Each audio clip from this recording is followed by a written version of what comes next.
When your inner geartographer notices that your camera is not good enough for his desires, you have to tame him as if on a leash, a spiky, throat-poking leash. And you have to go outside and just say, "Shut up, idiot, I'm not shopping right now." You have to break your own fingers. Yeah, you could punch the buy button through my affiliate links, but you shouldn't, and I'll tell you why. All I want is the perfect camera. All I want is the perfect camera. So what you're looking at right now is the typical geartographer moment where you looked at your camera equipment and thought, I'm gonna shoot on the Canon EF 50mm 1.2 and blur my background out on the Nikon ZR. Oh my God, right now Nikon skin tones. And then you don't know what you're doing, so you have exercise equipment in the background and your blue light is barely in the shot because you chose a 50mm and these Tony balls aren't big enough, and your lighting is shit because it's way far back, and you obviously don't know what you're doing. I see it every day when photographers submit their photos to me and I'm like, God, the better the equipment, the worse the shot. Side rant. Stop emailing me your stupid photos to my main email. That's not where you send them. You get blocked immediately. It's cameraconspiracies@disciples.com, and I have to wait. I have 160 unread emails, so send them if you want, but it'll be yours, not to my main account or you get kiboshed. My channel has a very interesting history where when I first started it in Thailand, my content was basically this on a much worse looking camera, like usually the Sony X3000 handheld with my messy bed as my background. Didn't give a shit, and I don't think it even mattered. At some point, I started getting better gear and I was like, started thinking about the background, and this is the pinnacle of where we are today. We've learned nothing. So it's like, there's all this stuff, and then I started getting gear to test, and I didn't know what to film. I don't have a passion here that I'm trying to, oh, I love filming this. And so like, I was like, squirrels maybe? So like, I would test the slow motion of a lens, that's not how that works, to squirrel footage, and I would make the music, and it's like, this is a cool little moment, little squirrels, and it's like, okay, so every time I got a lens, I would go film squirrels.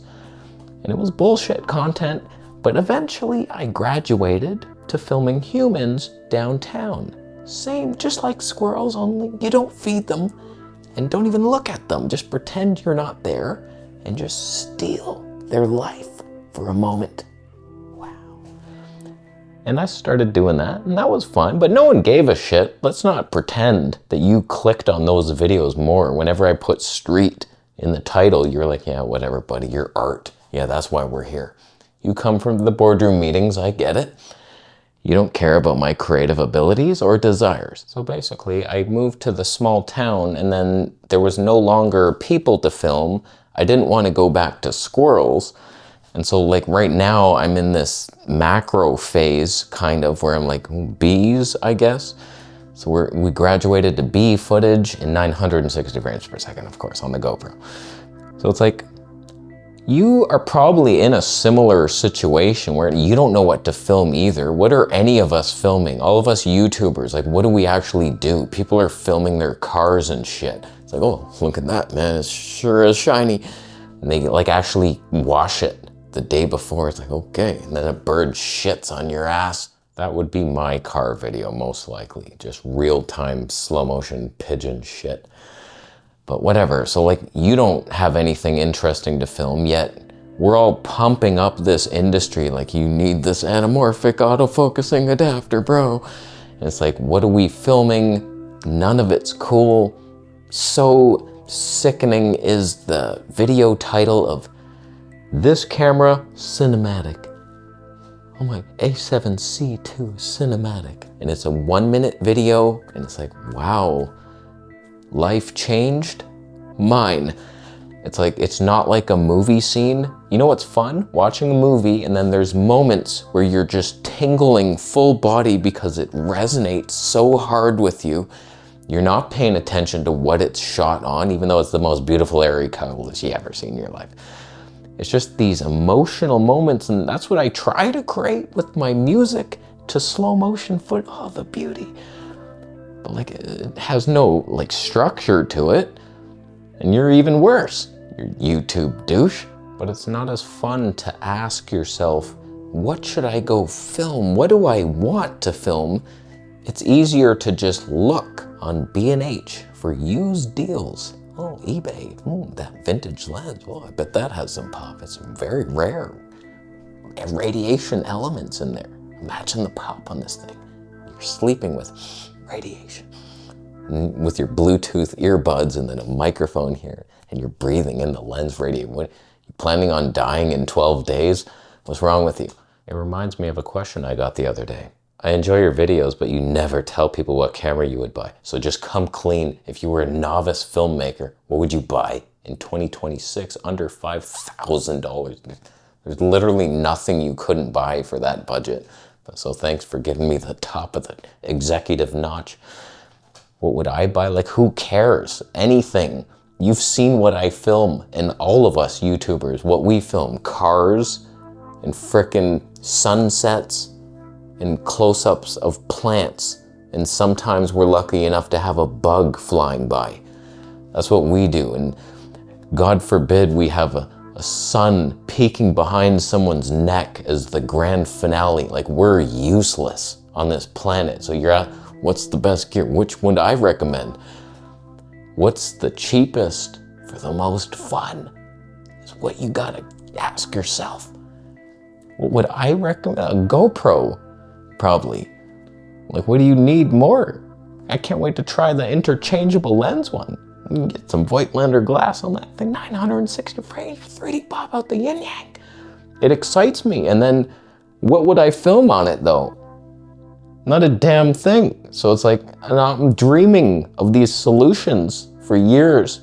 And I'm like, what would you even do with it? What do you plan to do? I could do like little movie scenes or something, interviews, and it's like, it wouldn't matter. Oh, it's red raw, bro. The dynamic range. You saw the colors of this film. But I'm not gonna do it. I'm not writing any scripts. It's a pain in the ass. I just wanna have improv conversations, the boardroom meeting, writing a script. Okay, I'll do these lines. Oh no, it's cloudy. You can't do that today. I wish I needed something more than this Nikon ZR. What? I don't even use it to half its potential. We're in H.265 rich tone portrait here. In 4K finally instead of HD like usual. And it's like, this could do 6K 60 red raw. And it could be so filmic. But like, to do what? What do we, unless you have a team of friends and you're like, let's make a movie.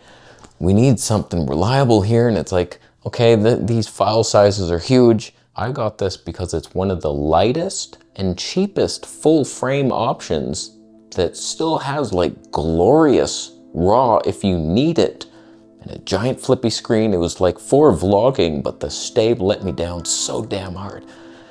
But like, there's everything you need in here. You could get the best image or this for small file sizes. And you're like, that's good enough for YouTube. Well, it's like you're debating gear beyond what's out there for way under 5,000. This is 2 if it was a foot. I personally would think more about the lenses that you use, and that's the look that you want, and then what camera would yield it best. Like the Nikon, it autofocuses good enough with the EF lenses, so I'm happy, but like, just get your lens of the dream. Most cameras looked more natural a decade ago anyway, so it's like, if you're looking at something new, it's just the specs have increased. The autofocus is more accurate, you're getting higher resolution and sometimes higher frame rates, but really, you go back in time to a Canon C70 pinnacle of nutrition. You go Blackmagic, pretty much anything. The OG is still viable if you can find a working one, or the 4K, Pocket 4K, you don't need more than that. It's like, get a little vintage touch in your life and then have a plan to do something with it. That's the thing that lacks though, with the geartographer scene. We want and we hunt, but there's nothing inspiring coming out of our hands or our faces.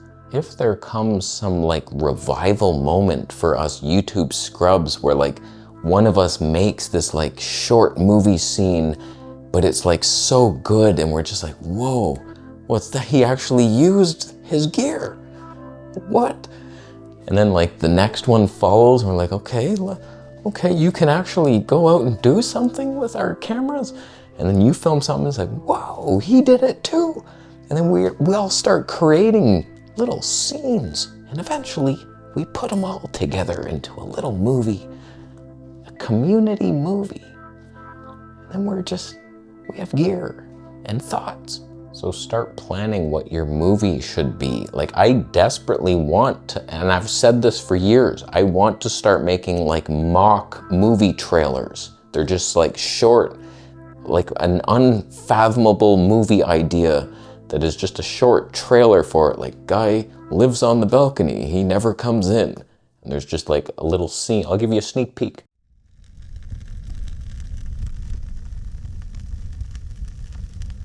I wish I had a husband, Charlene, but I don't.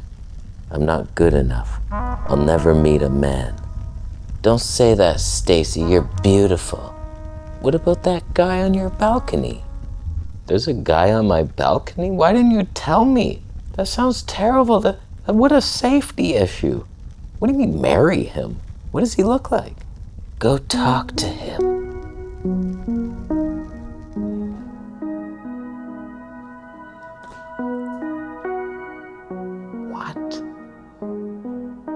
Oh my God, he's so hot. I must talk to him. So, you live out here? Yeah, I have a blue jay. You want to meet him? I want to meet you. I want to meet you. You just did. Let's hang out sometime. Okay, you and your blue jay can come in. We'll play Scrabble. Sorry, I'm afraid of being indoors. I live on balconies. So, you could come out here. Yeah, this is not gonna work for me. Okay? You'd watch that, right? Come on. What are we doing here? So like, go to work. Start dreaming. Start writing things down on paper. Don't type it, swiping on a pad and shit. Just write it down with ink. It's like, this could be a fun idea. And then start doing that with your bullshit Canon T7i, and then maybe you need something better. You most likely don't. And stop obsessing, you Best Buy bitch. I'll leave. Do you agree with my thoughts? Thank you for the Bitcoin donations. Affiliate links are available. Subscribe for more videos.